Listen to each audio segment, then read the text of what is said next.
नीतीश कुमार का सीएम कुर्सी छोड़ना आखिरकार तेजस्वी यादव के लिए बड़ा राजनीतिक मौका बताया जा रहा है। बिहार की राजनीति में 2 दिनों के भीतर ही महज 24-48 घंटे के भीतर ही ये चर्चा शुरू हो चुकी है कि नीतीश कुमार ने जिस तरीके से मुख्यमंत्री की कुर्सी छोड़ने का ऐलान किया है, यानी कि उन्होंने जो राज्यसभा जाने का ऐलान किया है, उसके बाद से तेजस्वी यादव के लिए एक बड़ा मौका बन गया। दरअसल पहले चर्चा ये थी कि तेजस्वी यादव राज्यसभा जा सकते हैं, लेकिन अब नीतीश कुमार के राज्यसभा जाने के अटकलों के बीच तेजस्वी यादव अपने आप को फिर से रिस्टैंड करने में यहाँ पर कोशिश करते हुए नजर आ रहे हैं। आंकड़े बताऊंगा, कुछ चुनावी रणनीतिकार किस तरीके से तेजस्वी यादव की सरकार बनने तक का आंकलन करते हुए नजर आ रहे हैं। लेकिन उससे पहले नीतीश कुमार को लेकर जो बड़ा बयान सामने आया है उनका खुद का और उनकी पार्टी का, वो आपको सबसे पहले यहाँ पर बताना चाहूंगा। नीतीश कुमार ने कहा है कि वो बिहार से अलग नहीं हो रहे हैं, बिहार की सरकार का मार्गदर्शन वो करते रहेंगे, बिहार को विकास की पटरी पर लगातार आगे बढ़ाने के लिए उनकी महत्वपूर्ण जो योजना है वो लागू रहेंगी।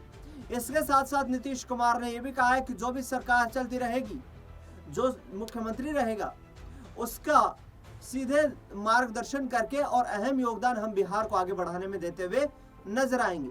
कुल मिलाकर देखा जाए तो कहीं ना कहीं बिहार की जनता को ये कन्विंस करने की कोशिशें नीतीश कुमार कर रहे हैं कि वे बिहार से दूर नहीं जा रहे हैं। लेकिन दिल्ली में बैठकर आखिरकार नीतीश कुमार क्या रणनीति बनाएंगे, इस पर भी सबकी नजरें टिकी हुई है।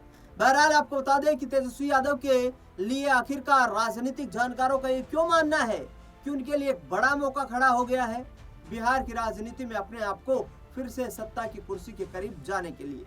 दरअसल बता दें आपको कि संख्या बल के आधार पर देखा जाए तो बिल्कुल ऐसा ही प्रतीत होता है जैसा कि रणनीतिकार चर्चा करते हुए नजर आ रहे हैं। जेडीयू के पास इस वक्त 85 विधानसभा सीटें हैं, वहीं बीजेपी के पास 89 विधानसभा सीटें।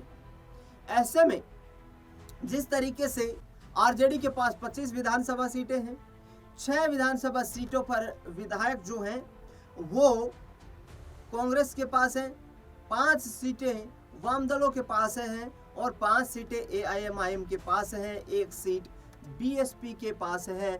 यानी कि कुल मिलाकर के इन विधायकों की संख्या हो जाती है 126, जो कि बिहार के विधानसभा में सरकार के बहुमत के आंकड़े को छूने से 4 संख्या बल ज्यादा नजर आती है। बिहार में 122 का बहुमत है और 126 इनके पास संख्या बल जुड़ता हुआ नजर आ रहा है।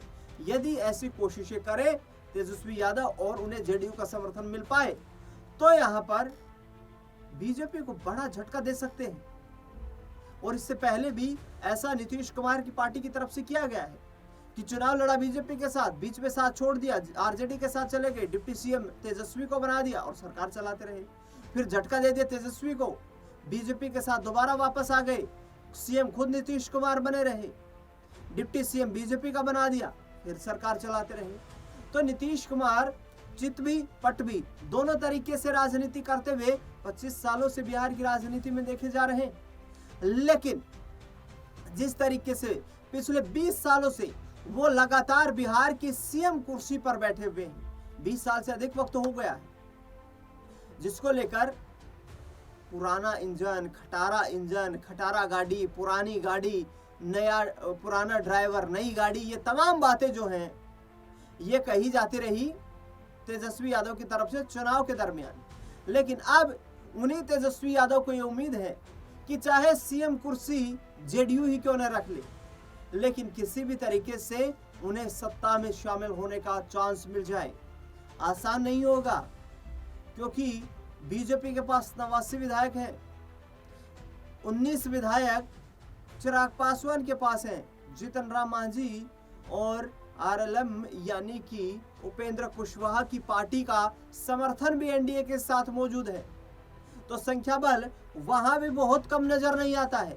लेकिन हाँ, ये जो आंकड़ा मैंने बताया है, 85 जेडीयू, 25 आरजेडी, 6 कांग्रेस, 5 वामदल, 5 एआईएमआईएम और 1 बीएसपी, तो ये आंकड़ा भारी पड़ सकता है एनडीए के सहयोगी दलों पर, बीजेपी समर्थित सरकार के सहयोगी दलों पर। और ऐसे में तेजस्वी यादव जो है वो सरकार बनाने के लिए सत्ता की दहलीज तक जा सकते हैं।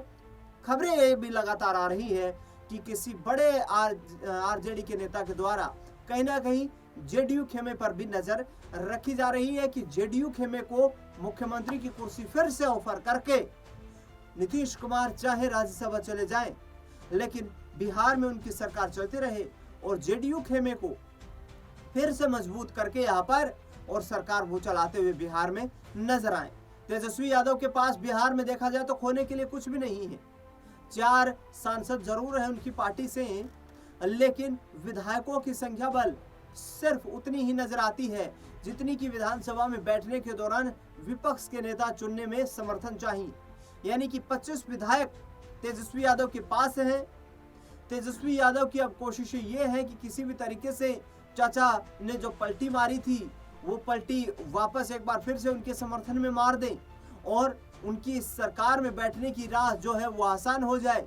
लेकिन क्या इस रास्ते को अब बीजेपी आसान होने देगी?